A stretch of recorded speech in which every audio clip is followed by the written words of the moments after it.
Hello everyone, I'm Salahuddin Muhammad, the team captain of RobEn UAV at the Arab Academy for Science and Technology and Maritime Transport. I'm currently pursuing my bachelor's degree in mechatronics engineering. The team consists of 32 members from various majors, such as mechatronics, mechanical, electrical, communication, computer science, logistics, and business. We all share the passion of creating new innovative solutions in the unmanned air activities field. For several years, we've been preparing to participate in the AUVSI and SUAS. This competition is very important for us, especially as it marks my final year to compete with my team. Although this is our second time entering the competition, our previous attempt in 2023 was posed by visa issues, preventing us from attending physically. Despite our absence, we were proud to secure the 26th position, even it wasn't the position we were seeking in this year. Now, in 2023, we are closer than previous years. I'm excited to take you through our journey as we prepare for this year's competition. Thank you for your support, and we hope that you enjoy watching our video. Requirements and acceptance criteria. After analyzing the competition requirements and missions, we developed our UEV system to fulfill all the requirements and acceptance criteria to allow us to execute tasks successfully. Design overview. We are developing a fixed-wing trainer model with a conventional tail, ensuring stability and ease of manufacturing. Our focus is on ensuring a maximum takeoff weight of 15 kilograms. What sets us apart is that none of our team members are aeronautic engineers. Instead, we have taught ourselves through years of research, navigating the challenges of lack of academic supervision in our university in this field. First off, we decided on using the Foxtech EH340 Mini for its high resolution since it's equipped with 4K Ultra HD sensor capable of capturing images at 4K resolution, which offers exceptional image quality. Also, it has a 3-axis gimbal for stabilization and has a CAN bus port that can be used by the Pixhawk for gimbal control. We set up the camera feed using Python's OpenCV library. Each second of the live feed is then divided into 25 frames, and each frame, along with the aircraft's coordinates, is streamed to the ground station. Once the frame reaches the ground station, it undergoes classification using fine-tuned clip model from OpenAI, detecting keyframes that contain an object with 94% accuracy. The keyframes and empty keyframes are then sorted into separate folders. For the keyframes, the next step involves using a sliding window approach on a 4x4 grid, pinpointing key subframes that contain objects. This process continues recursively until the smallest possible key subframe are obtained. Next, the key subframes are fed into YOLO V8 CNN model, identifying standards or emergent objects based on their shapes, with the average accuracy of 89%. For standard objects, color identification and OCR come into play. The color classification uses a trained CNN model, which classifies the colors of a pixel based on its pixel value, which has an accuracy of approximately 97%. The classified colors are then split into two categories, where the most prevalent color is the object color, while the second most prevalent color is the alphanumeric color. To improve OCR accuracy from 40% to an impressive 87.5%, we employ ESR GAN Super Resolution model, ensuring the best possible resolution for the text recognition. Now that we've identified the object and their information, it's time to calculate the physical coordinates based on multiple factors like location, altitude, and Earth radius. A cropped image of the object along with the physical coordinates is then sent back to the aircraft. Running this process, we have three submission modes to choose from: automatic, semi-automatic, and/or manual. In auto mode, all the detected objects are sent to the aircraft without human supervision, while in the semi-auto mode involves team review and editing before submission. And finally, the manual mode requires manual input of the object details through the application that we designed for this specific purpose.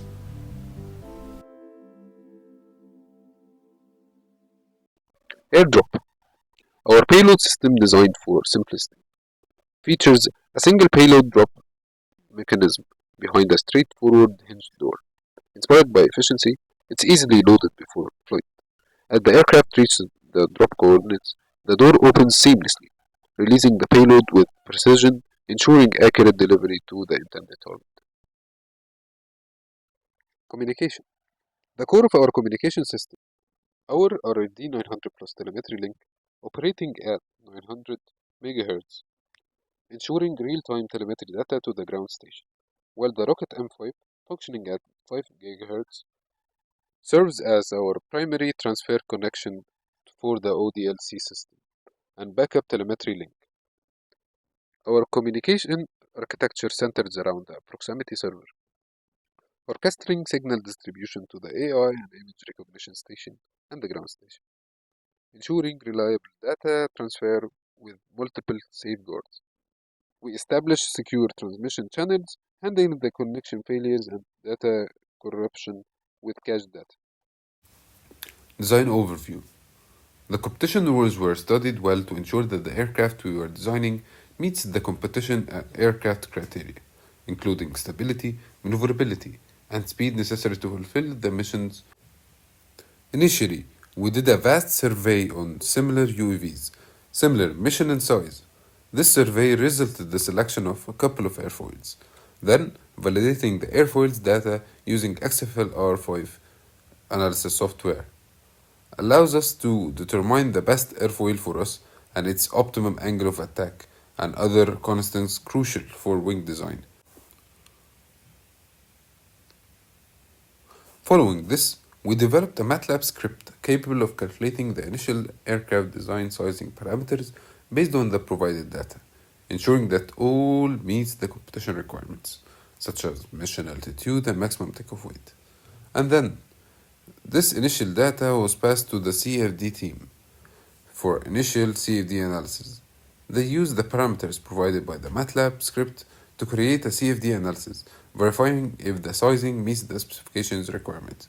Any necessary adjustments were made to the parameters, and further analyses were conducted to assess that the stability of the aircraft is in an optimum range. And then, the output of the CFD team were sent again to the MATLAB script to fine adjust the sizing of the aircraft as an iterative process. This iterative process allows us to refine and optimize our design to meet the competition standards effectively.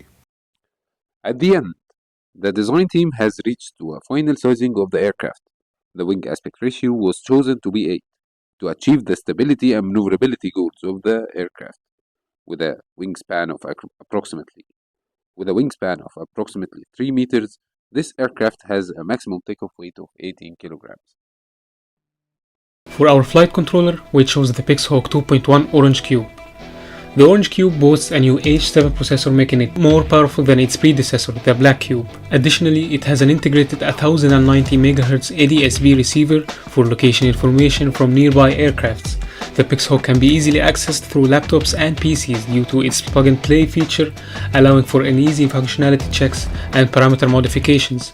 Also, the latest Autopilot stable firmware version allows for autonomous flight, navigation, takeoff and landing, as well as external peripherals connections for improved accuracy. The team also created a custom landing sequence algorithm for smooth landings, and the Pixhawk 2.1 is compatible with Q Ground Control and Mission Planner software and can be evaluated through simulations. Overall, the Horus control system with the Pixhawk 2.1 Orange Cube offers a reliable and accurate autonomous navigation for various tasks. As for our obstacle avoidance system, it uses an algorithm to calculate a new flight path to avoid the obstacles. The system can detect both static and dynamic obstacles such as trees, buildings, and other drones. The system works by testing the path between two successive waypoints. If an obstacle was found, the obstacle avoidance algorithm is applied to reconstruct a new path and add 3 new waypoints to avoid the obstacles. The algorithm uses the latitude and longitude of both the waypoints and the obstacles as well as the obstacle's radius. It creates a new triangular shape around the obstacles, making the 3 vertices of the triangle our 3 waypoints. It places the first waypoint ahead of the obstacle using the position of the first main waypoint, the bearing of the path, and the safety distance. Then it adds a second waypoint using the coordinates of the obstacle and places it perpendicular to the original path. Lastly, it adds a third waypoint following the obstacle using the position of the second main waypoint. These 3 waypoints form a new route that avoids the obstacle entirely. In case of multiple obstacles, the algorithm considers all obstacles and then applies the same process to avoid each of them.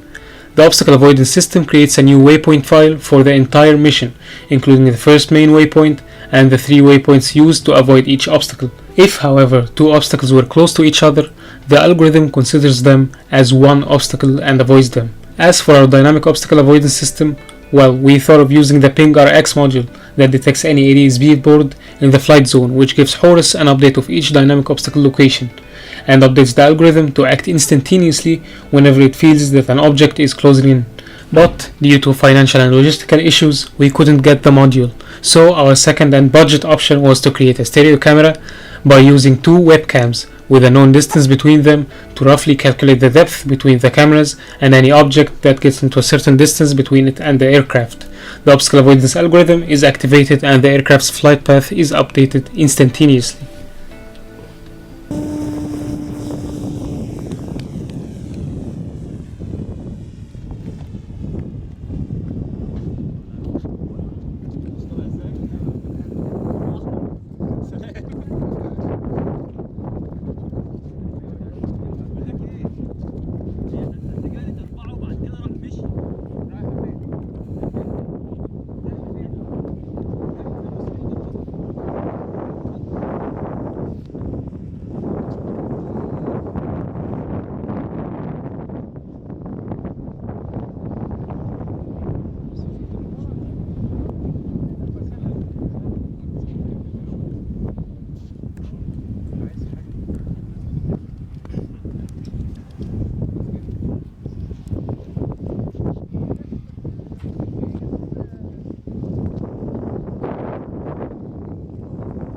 اي حاجه غلط تبلغوني على طول. ها تمام.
سيب مش مشكله.